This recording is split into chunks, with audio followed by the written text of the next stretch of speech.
Hello, my name is Blair, welcome back to my channel, and welcome back to the Sensory Awareness series. Today is day 11, and today we're talking about a pretty sensitive topic. If you are somebody who is upset or triggered by discussions of self-harm, I would recommend that you skip this video. So, self-harming behavior in any sort of context is something that I feel like people either understand because they have experience with it, or they just don't get at all. But it is a subject that I have a lot of experience with. I'm still kind of turning it over in my head, trying to figure out all the nuances. This is probably going to be a less structured video than normal. So I'll start by saying an obvious fact. All people have needs, but the way that they interact with those needs can be healthy and sustainable or unhealthy and unsustainable. For example, all humans need food.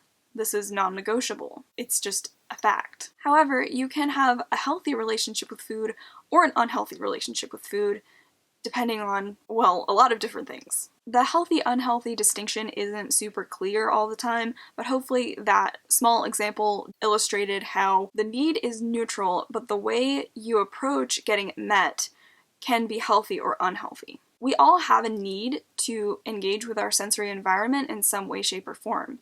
But people with SPD have a lot more pronounced sensory needs. It's just the nature of the disorder. We also all have a need to express our pain. If our pain is somehow blocked from being expressed, then it will be repressed. This is when it gets directed inward, and this is one of the contributing factors to self-harming behaviors. So I've kind of developed a classification system, I guess. Like, not really that fancy, it's just a Venn diagram I drew in my notebook. So on the left of the Venn diagram, there is self-injuring sensory behavior, and this is a stimming behavior that happens to be, acorns keep falling on my roof, that happens to be damaging to the person's own body. Some common examples of self-injuring stims include skin picking, self-scratching, or self-hitting. One thing that you have to understand about SPD is that we have a different idea of what is painful and what isn't. Therefore, we might engage in behaviors that are damaging to our own bodies, but there's not an intent to harm ourselves. There's not an element of distress. We just do it because we like it. Weird kid story time. When I was a kid, I used to hit my leg a lot, just like over and over again, and now I understand, looking back on it, that I was seeking proprioceptive input. Hitting my leg was obviously not the best stim for me to engage in, but I was not experiencing any sort of psychological distress while I was doing this, so I would classify that as self-injuring sensory behavior. And then on the right side of the diagram, we have psychological self-harm. The term self-harm refers to intentional injury directed toward one's own body without suicidal intent. And that's important to understand about self-harming behaviors, is that there's not suicidality. Common methods of self-harm include cutting or burning one's own body. There are many reasons why someone would choose to engage in self-harm, but just one that I think is relevant here is the idea of gating pain. This is kind of hard to understand. It's a very complicated concept, just like neuroscientifically, but it's basically distracting from one form of pain with another form of pain, kind of like when you have an annoying bug bite and so you scratch it. The same concept can apply to the practice of self-harm. It is emotional pain that the person does not know how to express or relieve, so they gate it, they transfer it onto the physical body. Obviously, it's a lot more complicated than that. I wish I had time to explain it fully, but if you want a more in-depth look at it, I recently finished reading a book called A Bright Red Scream by Marilee Strong. That book is very thoughtful and very compassionate in the way that it examines self-harming behaviors. I do also have experience with this form of self-harm. When I was 14, I was involved in an emotionally abusive friendship with somebody several years older than me that I admired very much. That friendship ended with this person repeatedly attacking my character, accusing me of being manipulative and acting sad for attention. I guess they didn't consider that I might actually be sad, and that they were only my friend because they felt sorry for me. In doing this, they basically confirmed everything that the defective normal mindset was already telling me. So I thought it was my fault that I had lost my friend. I wanted to hurt the person who had caused me so much pain, and I believed that that person was me. Interestingly enough, I believe that it was actually my SPD that prevented me from going further down that path because I could not tolerate the sensory, experience of the specific behavior that I was engaging in. Now, in the middle of the diagram, where the two overlap, is where things start to get a little more complicated. And I am calling this sensory self-harm. This occurs when both motivations, sensory seeking and expression of psychological pain, overlap and manifest with the same behavior. Sensory self-harm is definitely the category that I have the most experience with,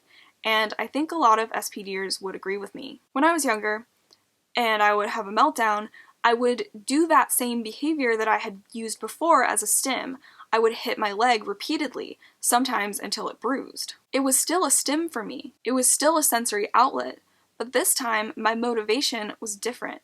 It was coming from a place of deep-rooted anger. I was angry at my body, and I felt betrayed by it.